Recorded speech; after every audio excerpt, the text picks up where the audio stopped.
sideways, babe. Yes, I know. I don't know why. So let's okay, so this is the. Okay, I'm gonna transfer it to here so you can see you. Okay. I'm live right now. Yes. Live? Oh, we're like trying to figure this out. Yay, I'm live right now. Yeah, I literally just ran out of the shower. Hello, this is Convict Inc. I'm your host, Robert Rosso. We're doing live. We're doing free for all. I'm just going. Here. We didn't get my new glasses. We figured it out. Yeah. What's up, Rob from Pennsylvania? Brian, Ron Gross. Rob, I'm glad you're starting to use community. Thank you, man. So so we're getting that all figured out. How you doing, Rob? Hope all's going well. Listen, it is. Since my last live, when I kind of went on about personal issues, things are getting better. They're going to get better. Okay. So where are you at? How you doing, Rob? Hope all's going well. Okay. I called a free-for-all because I just was going to go on here. Originally, I was going to go do comments. That's what I thought. And my wife suggested video format's better. I was going to answer a bunch of comments from the past. I'm going to talk about bosses, shot callers, unit reps, white reps, black reps, people in position of power in prison. That's what I'm going to go ahead and do. Do we got this straight, babe? What are we doing? Yes. So okay, forget it. You have to. Okay, everybody, are we good? You guys see me okay? Things will always get better. Thank you, Brian. Okay. Positions of power. I'm going to go ahead and tell stories off personal things that happen, like personal recounts or whatever. As many of you know that have been following me, from 2003 until 2006, I was in a leadership role in a prison gang. Now, I want to say this before I go further. To people that have been to prison, things will get better. People that are going to prison, always beware of the person in a position of power, whether it's your gang leader, whether it's your unit rep, whatever. And this is what I'm talking about. Those people are often, especially unit reps, there for a reason. A lot of times, staff put them there or want them there or whatever the deal is. Now, I know people that have been in prison know where I'm going to go. I'm going to have to put my glasses on to see whatever people are saying. So let me just go on for a little while. Here's the deal. So in 2003, when I had a leadership position, at USP Lewisburg, they had a policy where all the gang leaders, cars, leaders, organizations, whatever, had to have the head of the organization go once a month, sit in the hallway, and we all got lined up on a bench, and you'd have to spend 5 minutes by yourself down in SIS. Now, they did this, of course, so that people couldn't bring somebody with another person or bring another person when they go talk to the warden or executive staff or a staff member, because the truth is that it used to be where you couldn't go talk to a staff without somebody with you. Times have changed. Different prison, all prisons are different. Everything's different. So this is what, like I said, I'm going to go off what I do. The reason I say I was the de facto shot caller for the Dirty White Boys at Lewisburg during that time is because the guys around me, there was 5 at the time, when they implemented the policy about talking to staff, they chose me because they trusted me. I had the life sentence. They said, you're one of the guys that we feel can be around staff and, not tell, whatever, talk. I mean, so it was a compliment. At the same time, it just got thrown upon me. And when I would go down there, sometimes you'd just sit, look at the TV. Sometimes the cops wouldn't ask you nothing, but they try to crack you, or they come straight across, and say, hey, your guy such and such is messing around. You guys got to put him in check, something like that. Or, they'd want to press you for information. One of the things that they did at Lewisburg was if you got to Lewisburg, when you came into Lewisburg, nobody got straight on the main line. This is USP Lewisburg now, 2003 to 2006. They had to sit. You had to sit in the hole before you came out. One of the reasons you stayed in the hole for 2 to 4 weeks, was because the staff liked to see what the chatter was about the person coming into the institution, so they can see what this person was about. Every time they asked me, hey, John Smith is here and you were in Leavenworth with him, we know that he checked in at Leavenworth. Is he going to have a problem on the compound? Every single time I said, absolutely not. Even if I knew he was, like I wasn't going to say, yes, they did. Now, but this is what happened. There was a guy by the name of Boogie, Kevin Luttrell, out of Kentucky. He came out of ADX. I think he had an escape attempt with the Marshals. He was at Leavenworth, and I knew Boogie well. Boogie was a serious cat. Like everyone, hey, Robert, you have ever crossed paths with Larry Hoover? Okay, hold on, guys. No, I have not. Not with Larry Hoover. And that was, what's up, BJ? Hey, Rob. Bulls and Bears. I thank you guys for your support, for real. I'll get to these. Me and Boogie knew each other well. Boogie was a serious guy, put a knife in you, no problem. He also liked boys on the down low. He did. I didn't know that for a long time. For a while, when he first got to Leavenworth, he was like, he just got out of ADX. All the white guys had him up here. For those of you that don't know, guys that had been to ADX or Marion back in the day, they were kind of like, people gave them respect because that's a hard bid to ride. When me and my bros left Leavenworth in 2002, we had heard that Boogie was running up a bunch of bills and that he fell in love with some dude, and that he was that they were both strung out and Boogie was running up big bills. Now, one of the guys that Boogie owed money to was one of my. He was an associate of the DWBs. There were some guys with me at Lewisburg that would have problems with Boogie. I knew that. At that time, my life was grand as far as being in prison. Huge store, making lots of money, great bid, everything, best sell, everything was great. One of my bros came to me, my right-hand man pretty much. It wasn't really me who was the head of the DWBs, it was me and Dusty. And said, hey, Rob, Boogie's here. They're going to ask you about Boogie. Man, we can't fuck this. He basically wanted me to say, look, I'm going to tell them not to let Boogie out. Now, this is a big move in prison, right? It might seem little to people, but that's like snitching to say, no, you can't let the guy out. He's going to have problems, right? And all you guys that have been in the joint know exactly what I'm talking about. Now, I always prided myself during that time is trying to do the right thing when it came to my bros. Everybody has different personalities and all that other stuff, and it's hard to make everybody happy. You're always going to have people that are pissed off at you, jealous, just mad because they want to go do this and you're pushing to say no, whatever. Sure enough, it was the first of the month. Went down there, and here they came. It was a cop, was Ettinger, the other SIS guy, and he said, Kevin Luttrell. I said, I don't know who he is. Yeah, you do. You know Boogie. He says he knows you. And I said, okay. And we interviewed him, and he said to come to you and to see if he's cool on this compound. I was shocked that Boogie did that, first of all, but I did believe him. And they said, is he good? And I said this.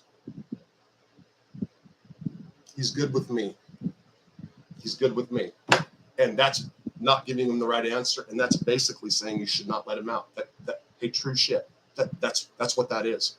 You can snitch, move, whatever. That's what I felt like. Yes. Okay. Stop the hate comments. I'm being straight up. At that point, I'm going to tell you something. It's the look in SIS's eyes, like they turned me, oh my God, we just got him finally, and it was a really fucked up experience. Now, why am I saying all this? Why would I put myself out there on this stuff for the trolls and this stuff? First of all, I'm a civilian now. Second of all, this is part of prison life and what happened. Mentally, did something to you too. I'm the guy that was offered 2 years and took a life sentence on the chin. Okay, I'm not. And look, that's just part of. I shouldn't be patted on the back for that. That's just what happened. All right. I'm just saying. And then you go to prison. I was taught, like, I didn't even talk to staff alone up until Lewisburg, and then now this. So after that, nothing else happened, except in 2007, January 27th, I was transferred from USP Lewisburg to Butner FMC. At Butner FMC, where am I going with this? I just totally blanked out.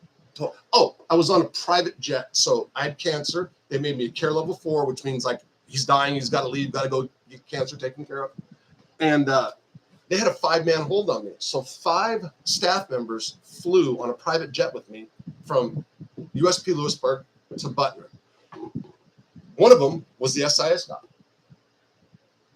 First, they had donuts, of course. First, they were eating donuts, and they were like these badass donuts. And yes, I wanted one, but I didn't ask for a donut. And like Ettinger said, "Man, Ross, you want one of these donuts? So what's up? You're leaving now." I'm like, "Leaving now? I'm going to be back in a year. Within a year." Yeah, you know. And she started pumping me a little bit. Like he started saying hey, so yeah, we know that this person, one of my brothers, is doing this, and he was. We know that this person had tried to make a move, and he did. So I'm listening to him. And at the end, I said, "You know what? I got something to say. I'll give you guys this. Within a year, this yard's going to explode. We're going to crash, dude." I saw it happen. And there's true enough, there's a bunch of shit that happened. But yeah, that's so he did. He tried to grill me. Now, what they do is they put in your file, like, basically, you know, this inmate was cooperative or whatever. So I have seen an SIS report from somebody's file. I've seen one. And let me tell you, some SIS will play different people against each other, and they'll like leave a file open. Back in the day, they did. They'll leave a file open and walk away, like in a hallway. Like if they were in the shoe and they were doing rounds, they've left people's jackets so you know that they're bad. Like they would do that. They would use us to hit each other or whatever. That's true shit. So when I got to Butner FMC, they didn't want to let me out because I had been in so much trouble in the pens because of my status as in the gang and everything. And then I'll never forget one of the SIS guys. No. He's one of the good ones. Look, like it, and he had like this piece of paper. And that was the thing about Boogie. So that was like a slap in the face. It's like, and like I even like said, what does that say? He said, no, he said that, you know, you're somebody you can talk to. I said, somebody I can talk, like tell me. And well, you know, he didn't really, he just said that it said that wait, no, I'll tell you the words, that we can talk to you if there's like not a serious for safety and security of the facility. They use some of the official language. Woof. Oh. Okay. So why do I go into all this? Because I know, because I've been there in positions, there's always that guy that you think's too close with staff. There's always that person when they get away with stuff, like they never catch a dirty urine, but they get high all the time. They have all this contraband, but nobody ever takes it. Like all the cops. That person's hot. I'm giving you some, you know, I'm a prison consultant. I'm telling you guys, beware of that guy. It's hot. If they're constantly talking to staff and they're laughing and joking with them, he's hot. Okay. So, now I'll get into this. Let me see, guys. What's up, bro? Good news. 50 pound bull crawfish. All right, Julie, good to see you. Thank you, everyone watching. Thank you, bro. Matthew. So Matthew, Chase Life 215. All right, bro. Pitbull Garden, how's it going from South? Hey, Seattle. Want to go there? El Prophet, Joey Test. Wow, does this fit into the whole conversation? Joey Testa. Okay, let's. Joey Testa. Joey Testa is a very nice guy in prison. Joey Testa is the ultimate politician, the mayor, everybody's friend, everybody's pal, knows everybody's name, will ask you about a family member, remember that family member's name, ask you about your mom and dad. He's like that guy. He also got way too close with staff. He's one of the guys I'm talking about. He ran Terre Haute, arguably, was like the guy to go to. I wouldn't say ran. That's too much. He was a prominent figure in Terre Haute for about 10 years. And I think there's some staff that follow me on this and they know what I'm talking about. In fact, I was saying something about Joey Testa at Terre Haute to an inmate, not a convict, not a prisoner, to an inmate. And they said something about Joey. And I'm like, man, Joey's like, talks too much. I forgot what I said. And that cop went belligerent on me. Like that, woof, when I say cop, CO, staff member, you don't talk bad about Joey. And like I said, many times. So this is, okay. All right, full disclosure about Joey Testa. This is what I tried to do. I know for a fact that staff wrote Joey Testa a letter for his parole or compassionate parole. Back in 2000, was it a parole hearing or compassionate release? I know they did because he talked openly about it. 5 cops from Terre Haute, 5 staff members, and those letters, said that he should be let out. Why did they do that? Staff will come to you when they want something, like information about drug activity or whatever, and they'll say, hey, if you cooperate, we'll do a transfer, or we'll write you a letter if you need to for the court. That has been offered to me, and not just to me. I know people. I used to do a lot of legal work, and these letters were in there. These guys were like proud of these letters, and I'd say, hey, you might not want to show everybody these letters because it says right here you're a very cooperative individual. Now, you know what I'm saying? And it's usually a person in a position of power, a unit rep, blah blah blah. I will say at FCI Terre Haute, I was transferred there because I was riding. Everybody make it to Florida. Hey, Rob, you need to pass some wrenches out from the trolls. All right, King of Blings, Scott Howland, what's up, good Rob? Hey, thanks, bro, appreciate it. King of, yes, full junkie. Just maybe not using right now. He is Pino Dad, King of Bling. He is Pino Dad. Okay, some old stories, just different names. Same old stories, different names. Hey, you're right. This is a free for all. No, you're right. That guy that just said that, same old story, different names. I'm saying you're right that I've regurgitated these stories. Okay, King of Bling. If that's what you mean, I'm not sure. Rob was the first prison blogger from Guerrilla Convict. Thank you. I was. So people asked about Testa. They ask about him all the time, man. They just want me to keep going. And So what I tried to do is pull Joey's case file, and I couldn't get it pulled. I couldn't get the records because I was just going to go ahead and show it. Show that part of it. I can't stress out what a great parent, family member, as far as an incarcerated family member is, because he really was into his family. I just didn't agree with a lot of the stuff that he did. And a lot of the stuff he did was he was way too close with staff. Now, I've had people at Terre Haute, specifically a good friend of mine who's in Jamaica, lives in Jamaica, and we have since talked, but said some foul shit. Like Rob, I was a unit rep in M Block before I got released for 2 years, at least a year and a half. I did talk to staff a lot at Terre Haute. I talked to SIS because I was on SIS monitoring phone and email because of my contacts with the media. I have a lot of media contacts. The Bureau of Prison frowns on you having media contacts. Some of them are my friends. So I would write stories, and the stories would be critical to BOP, so I'd have to go through them. And they would always come to me and say, hey, take this out, do this, do that. So I constantly was talking to these people about me. Now, to other guys, that looks terrible, and I get that. But I was comfortable enough in my own skin to whatever, I knew a lot of shit. No, people didn't go down, you know what I'm saying? But one person, Cadillac Rob, and I'm gonna pimp your book one day. My friend Cadillac got angry and started saying, hey, Rob's hot, blah, blah, blah. He talks to SIS. It hurt because we were tight, you know what I mean? And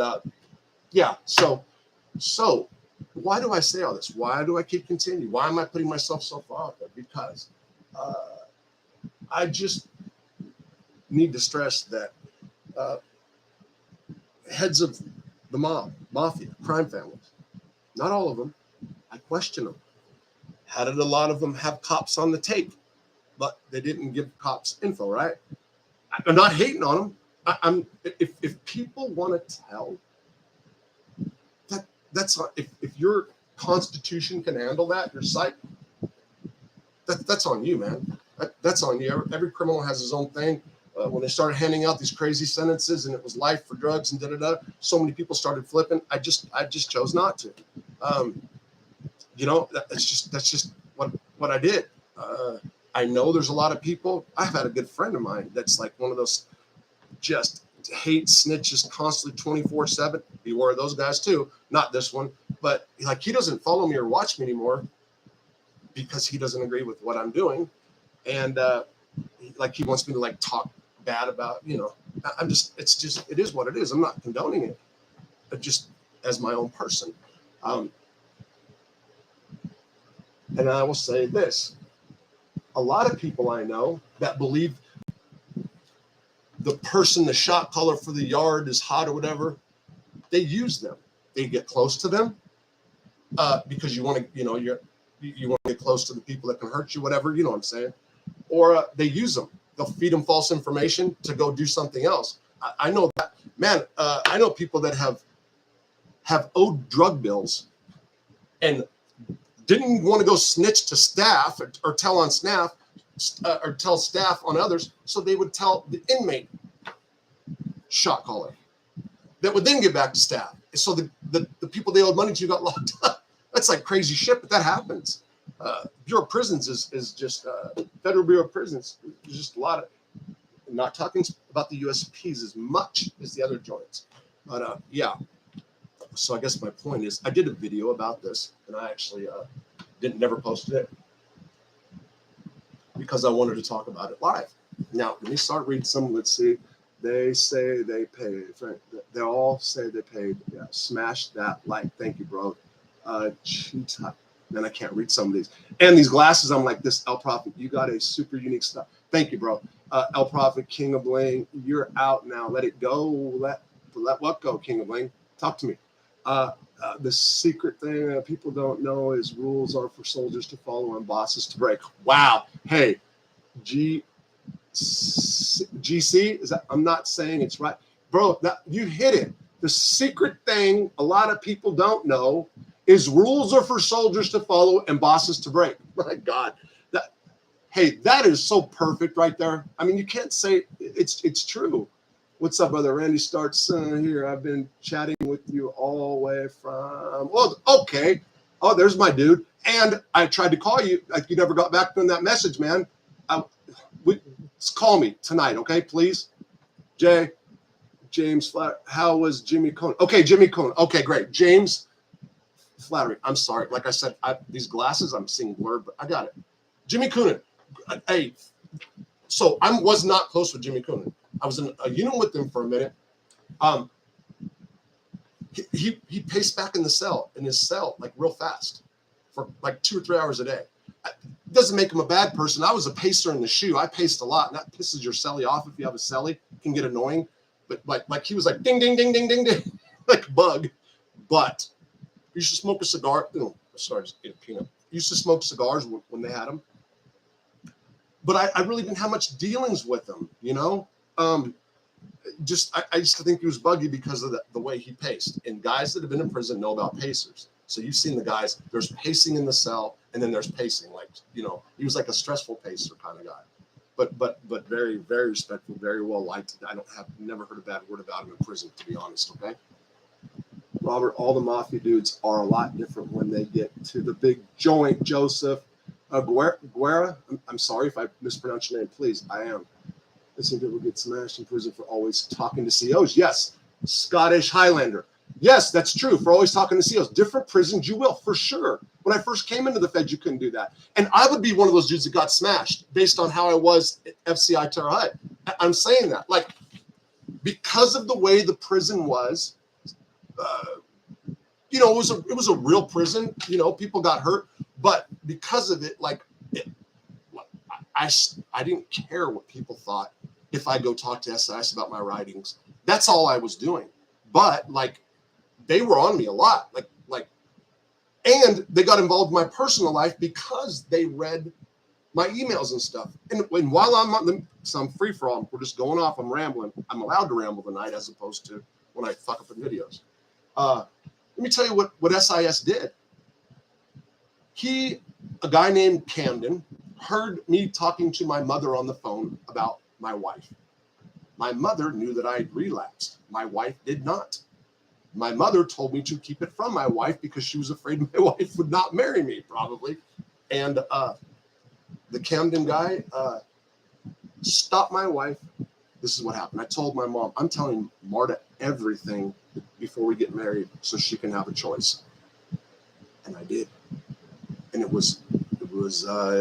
she was devastated because she did not see relapse in my life like that. Well, I think it's because she had no clue. You know, of course, I'm in prison. She's not. But based on my voice, my speech and stuff, she had no clue. So she was totally crushed. It was worse than cheating, you know. But what this guy did, it was totally out of line, was they stopped her taxi cab when she came to prison. And you're allowed to do that if the taxi comes on prison grounds. They stopped it. And they pulled Marta out of the taxi and they said, make sure Rob tells you everything before you get married. Now, that's fucked up, right? I mean, like totally out of line. He was holding me to what I said to my mom, which they were totally involved in my personal life, 100%, because of my monitoring. Of course, it was fucked up, but I had told Marta the day before they did that. But think about that. That's like crazy shit, right? And I'll tell you something else. When you get friendly with staff like that, and I was on a friendly basis with the SIS at Terra because, you know, and like I said, the guys that knew me, that heard me, didn't even blink an eye. Those that didn't would like, you know, like, hey, that guy talks to staff. And I get it. I probably would have too. I swear to God. But what was I going to say? So they got personally involved in my life, blah, blah. But yeah, it was a fucked up situation for them to go say that to Marta, to bring my personal business to her. I remember I did confront that dude about it. And he said, because she's too good of a girl. Like they thought she was too good for me, really. And that's probably a lot of you guys do. I mean, she's from a different world and she's loves me. It's crazy. It's crazy. So fortunate for her.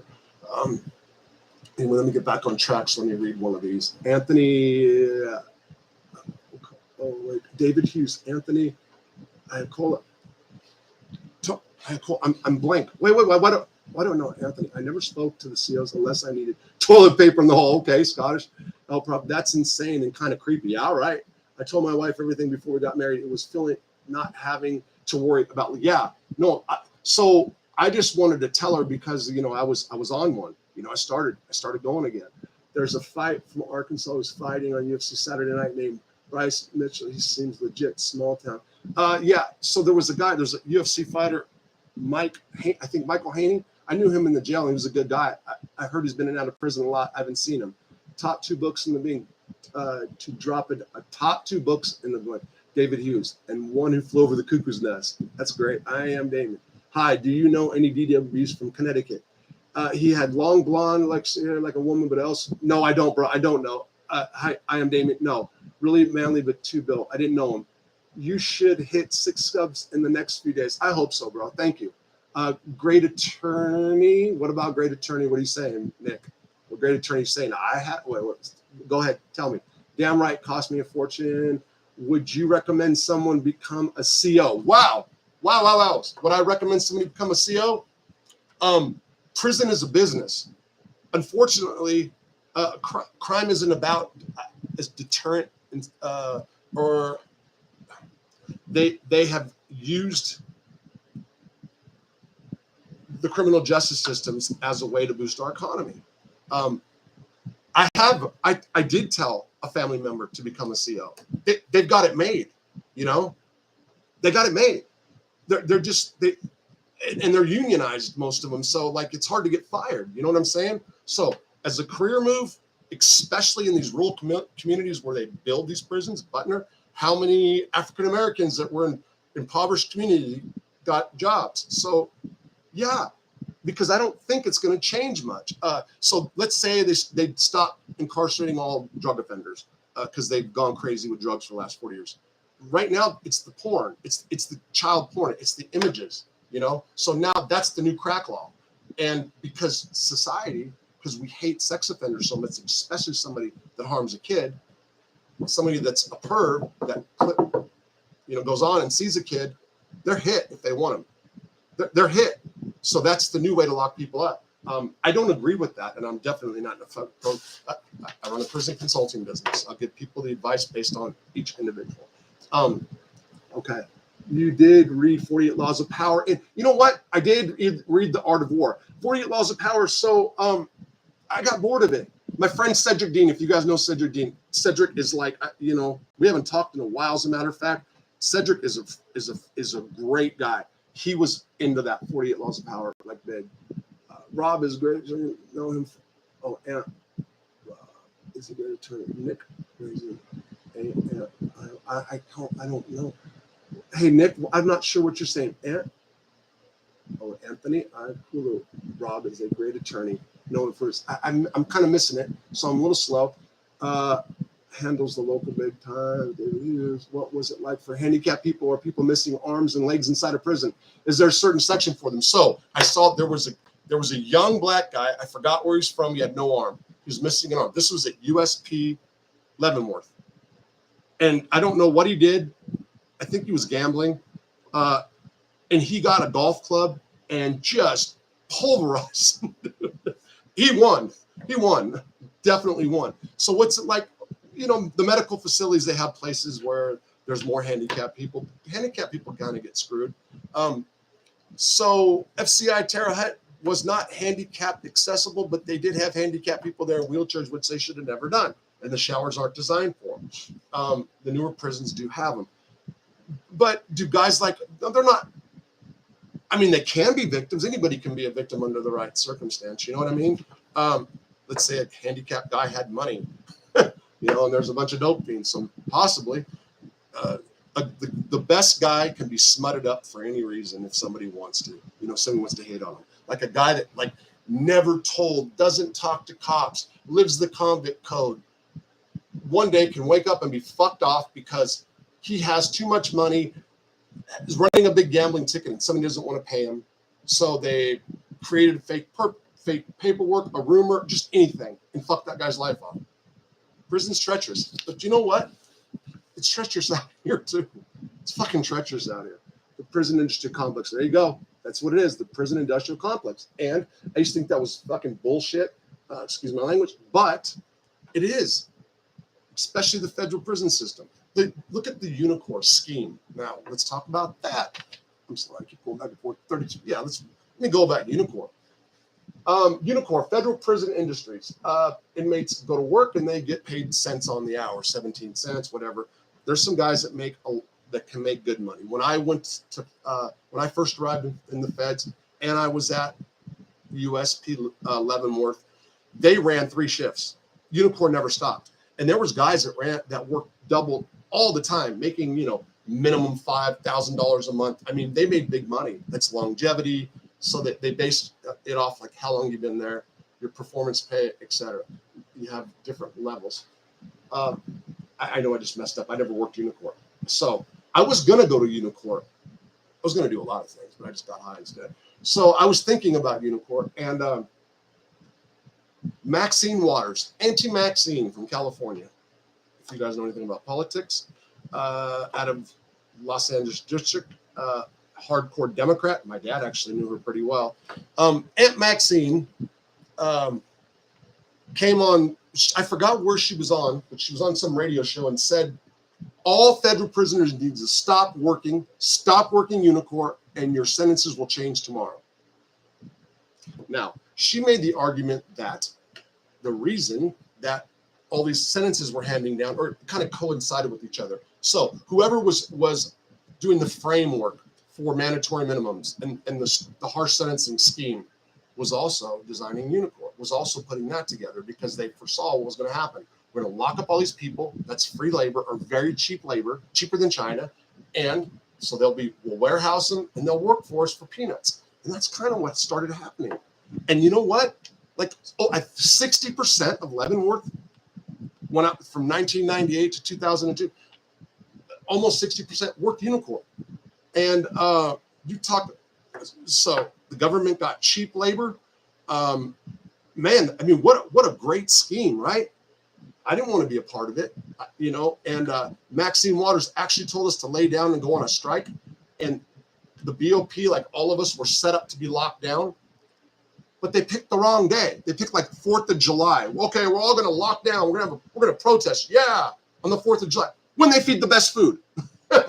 You don't, if you're going to protest or go on a hunger strike, you don't do it during a holiday. Stupid. So anyway, the strike didn't last. And I will tell you, talking about people in position of power, and one of my dudes that's on my Messenger, Facebook or whatever, knows who Red is. Red was an individual who was, okay, that's not clear. I think he was a dirty white boy, but he did go to 80 Extra Marine, and the brand did make him. He became brand. But basically, he was just, he was like an undercover brand to be put in Leavenworth to run the yard. Red was the one that started going around telling all the white guys to not strike.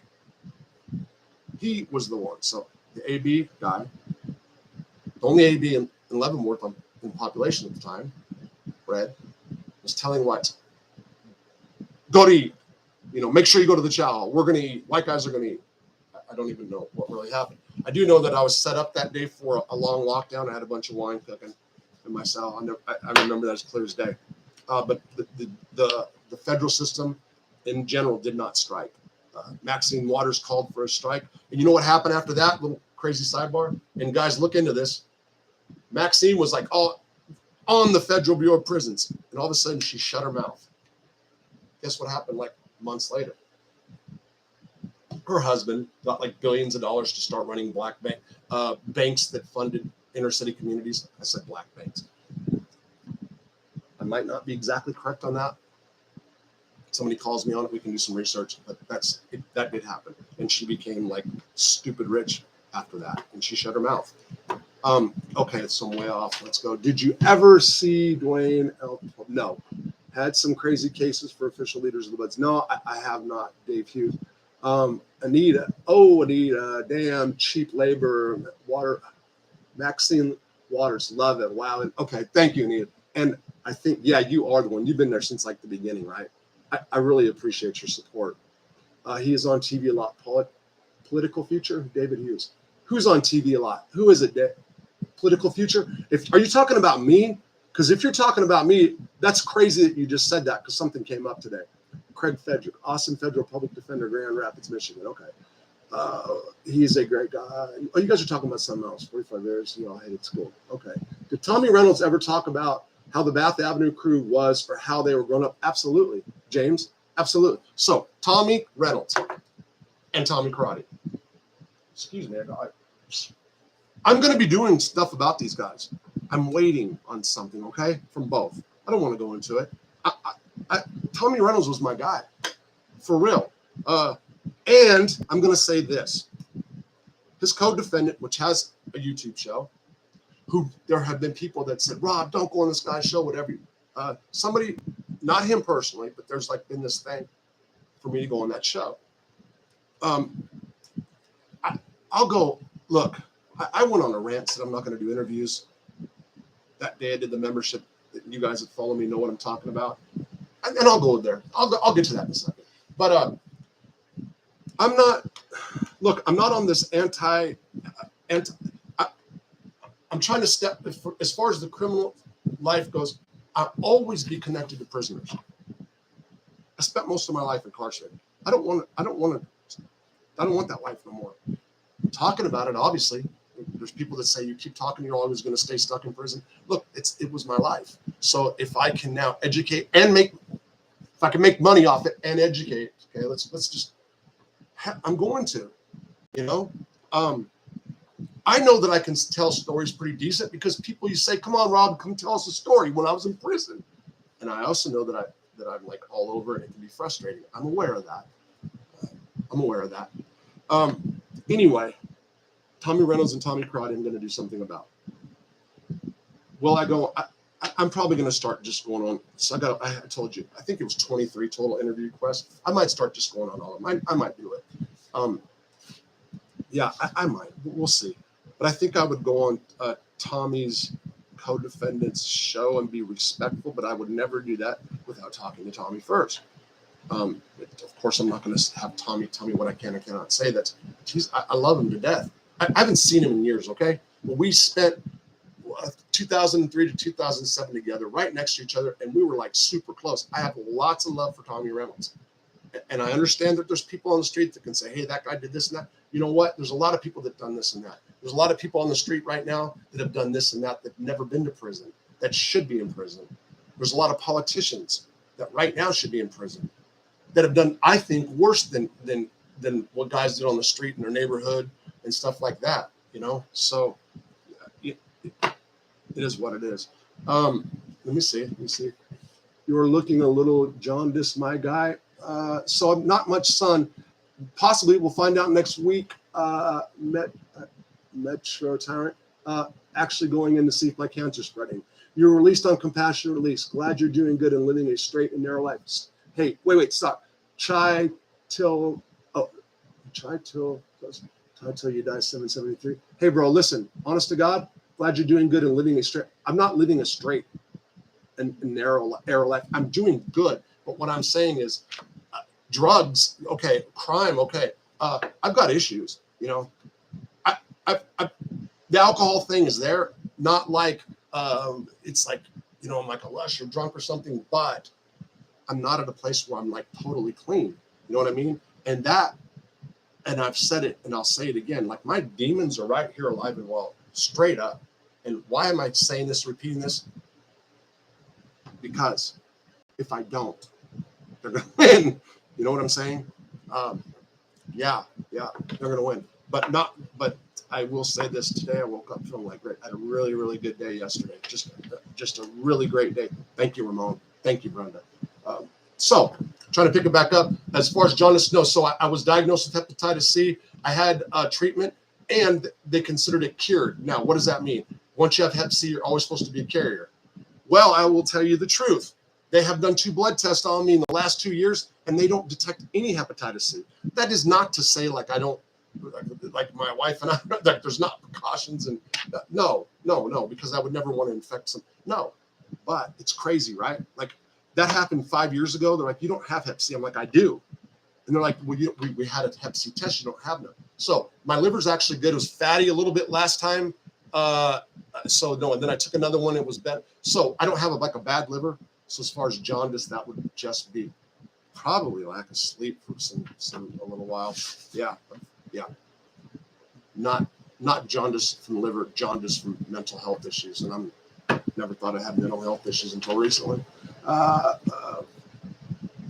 Houlihan, Mikey, John Reed, great guy. Mikey Houlihan's awesome. Quiet, does his own thing, probably still pissed off at Anthony. Was it Anthony? Yeah. But no, very just quiet guy. Just super great. Clean, you know, worked out every day. This is going back to Lewisburg now. Philly checking in during my bid was taught Unicor wasn't for convicts. Hey, Ram 066, I can agree. Now, I have known convicts that have worked for Unicor, okay? I'm not going to do that. Unicor does breed snitches. So guys get in, again, positions of power. They get good jobs. What is that? Hey, love the show. Oh, man, I haven't even said nothing. You guys, please, if you guys can donate, Cash App, whatever, please do so. I forgot all about that. DZ, love the show. You donated $10. Man, thank you. Thank you. Really. Okay, Rob, good shit from boss. Thank you. So what was I? Where was I at? Why did I just do that? Talking about the Boston guys. What did I just do? I just blanked out. What was I talking about before I saw that? Unicor. Yeah. Unicor guys that get in jobs out there and they start making money, like they tell on each other to get people knocked off or to get their friends on a crew. That'll be a good show. That'll be a good live show one time. And I think I can get enough guys that have worked Unicor once I figure out how to do shared screens and like do a show on that. I'm going to do somebody who was a tattoo artist and talk about dudes who did tattoos in prison. Have you ever known a tattoo artist in prison that didn't get high, that saved his money? I'm asking anybody, please tell me. I want to find that person. I have not known a tattoo artist that wasn't a junkie, and I'm speaking as a junkie. Okay, I don't mind being labeled as a junkie, even though I don't like I haven't used a needle in years, and because that I mean, this is what it is. I don't mind. I ran around chasing dope in prison. I used needles with other people. Script. So it's junky. Did a lot of scumbag shit. Whatever. I can admit it. Other people don't. And school. Whatever. Nope, I didn't. Jason. So nope, I didn't. Okay. People rat for grade 1 pay. Yes, Ram. Yes, they do. Okay. So grade 1 pay is the most pay you can get. People will tell, and bosses, from what I'm told, will go to people and say, hey, you want to make you grade 1. Hey, what is so-and-so doing in the office? What is this person doing? Hey, especially the office workers, right? They knock each other constantly. Unicor is. Man, it's people that haven't been to prison. I'm talking about the feds, specifically on it. There's way more snitches than there's good guys. There really is. There really is. And I'm sorry if people get mad or that's offended. Some people might say, hey, I was at such and such, and you'd be fucked up if you said this. No, but it's true. I'm just speaking the truth. James Will has a YouTube. I don't know James Williams. He has a YouTube. Talk about your Hep C treatment. Oh, Hep C treatment, unskilled labor. Thank you. Hep C treatment, interferon. And the reason I got so let me tell you this. A lot of guys have a hard time getting Hep C treatment. Okay, let me go. I know the shot that gave me Hep C. I got sick the moment I did that shot. The guy had 3B, the type Hep C 3B, which I think dope fiends usually get 3C or 3. Okay, I got the Hep C 3 that's generally like not the dope fiends don't get. So guys might know what I'm talking about. It's a rarer strain of the 3. There's like 3A, 3B, 3C, 3D. It's the rarest strain of it. This guy had it. He used a needle in front of me that had a Visine bottle for the plunger, Visine to push it. And I couldn't get I was trying to clean it out with Simple Green. So I couldn't get the Simple Green out all the way. There were still bubbles. And the orderly, Dusty, I was in the hole, was screaming at me because the cop was screaming, come on, give him the thing. So I used it, boom. And when I did it first, when I got it, it had blood in the bottom of it, first of all. So I was really trying to rinse it out good. So I did get that Simple Green taste. And I got vomiting, diarrhea, and people might say it's from Simple Green. No, it wasn't, because I've had some Simple Green in me before. It was from the Hep C. And I've read on it, and there's some people that get sick right after they catch it. Hey, it was about an hour after I did that shot. It was a guy that was my friend. I did. So from the time I got it, I was diagnosed just a few months later because I knew that I got it, and I went and asked for a test, and sure enough, bing, that was about within 6 months. I then got cancer, bladder cancer. They came up with this idea, like maybe the interferon will help with the bladder cancer. That's why I was given those treatments so quick. And it was, I said interferon, was it Pegasus? Damn, I forgot now. It was weekly shots for 6 months. And what happened to me was I did lose weight. All my life, my weight's been, I bounce from the fattest I've been is 269. The lowest is like 205. So I've been bouncing from 2 to 240. Like right now, I'm about 240. So I lost a bunch of weight. My sleeping pattern changed and has never been corrected from that point on. Hour and 30 minutes I'd sleep, wake up. Ever since I got those treatments, I've never slept normally again. That's the truth. And so since I've got COVID, my lungs have not been the same. Rob, Derek Capizoli from the Boston. I can't say that I do offhand, Jimmy. Still living like a Viking. David Hughes. Am I still living like a Viking? Nah, I didn't live like a Viking. I had good stuff. Like anybody that knows me, I had if I moved into a cell, it had to be painted and perfected quick. Oh, you. Okay. All right. Well, I don't care. Highlight Mitch Smiley is one solid man. Check out Heart Intent. Okay. Let's get down. That's Thanks for sharing. Cool. Sometimes guys that stand up in court get worn down by prison and slowly weaken. You're right. Watch guys doing 20 years rat on guys for rich. Hey, Ram 06, man, you're on point, bro. Yes. Don't trust lifers because they got life in prison. And I was a lifer. I'm telling you guys. And I'm telling. So again, I'm going to go back. And I'll say it. And he might be watching. And I'll talk to him probably by tomorrow. A friend of mine, the guy who I considered a friend, his name was Cadillac. I helped him write a book. I did all kinds of stuff. He got knocked off. And for whatever reason, this guy felt that I had something to do with it. So in his book that he wrote, he said, FCI Terre Haute is full of rats. And he named a bunch, and he said, White Boy Rob. I don't think he put my last name, but just talking about me, and everybody knew it. And I was so just, it's because, like, we had words and had other issues, and that's why I felt that came from. But it came from the fact that it was easy for him to do because I used to talk to the cops a lot. And it was about me, and I got really comfortable with that. And, you know, I'm to this day, I was able to be me in prison. To any clients that I have. So I've had a lot of people call me for the prison consulting gig.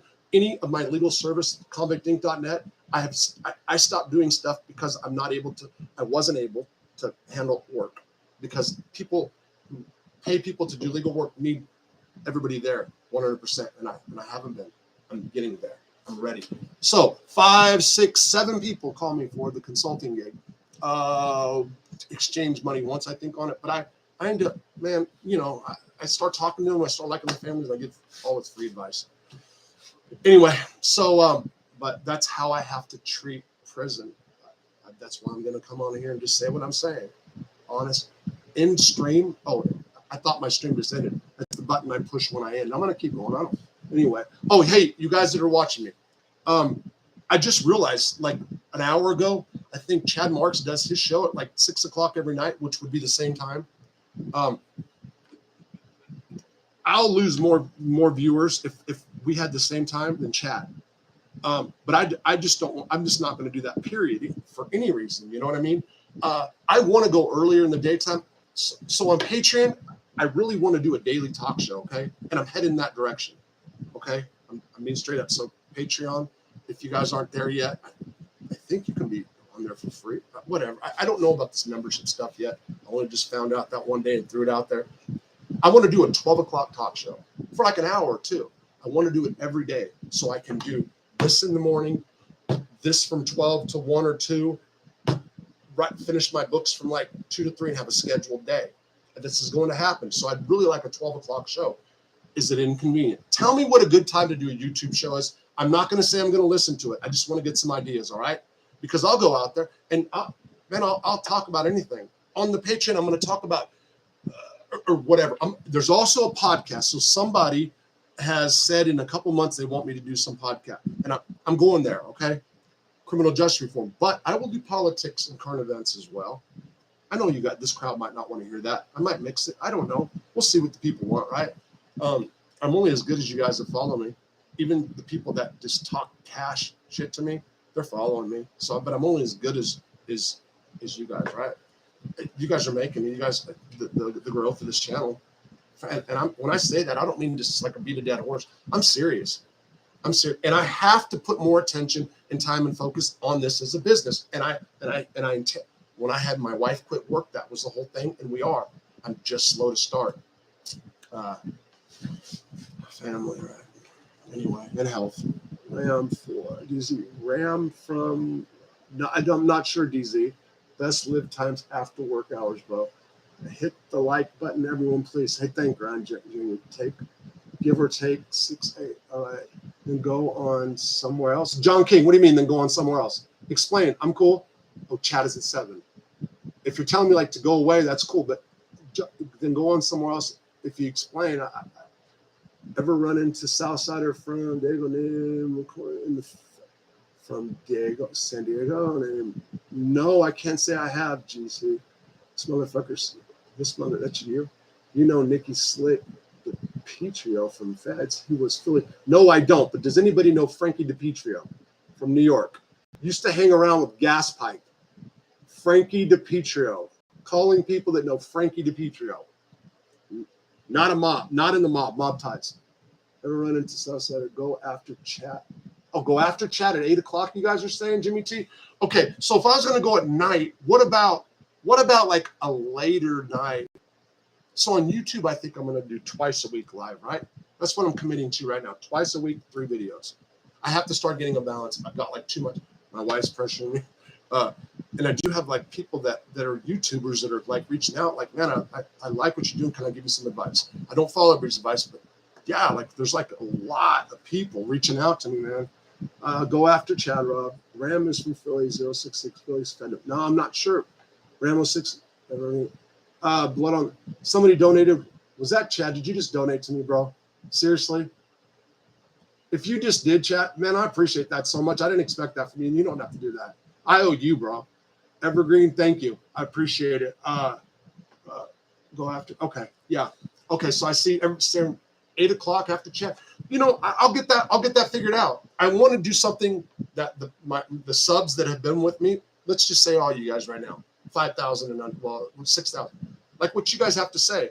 I can't promise I'm going to do it. It's got to fit with what's going on in my life. All right. But I got to figure that out. But I really love a 12 o'clock talk show. And maybe I will do on some other format and nothing.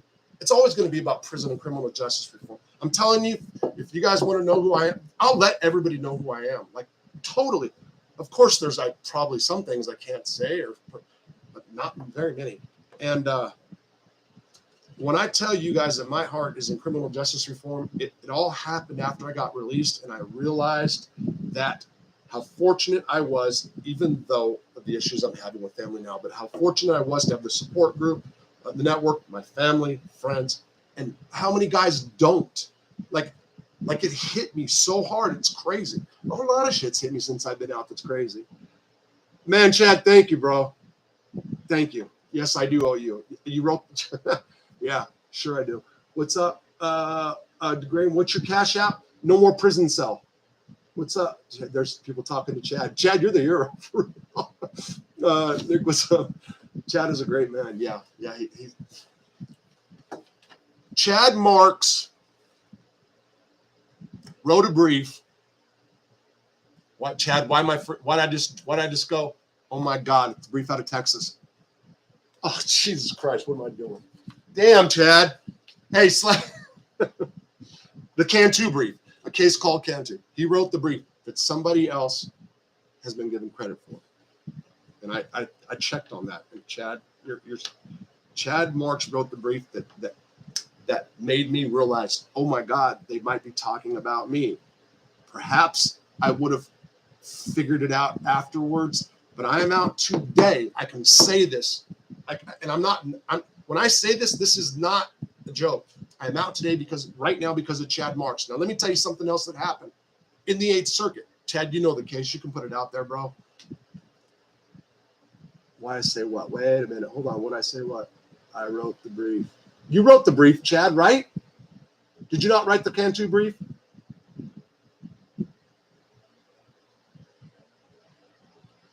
Am I missing something?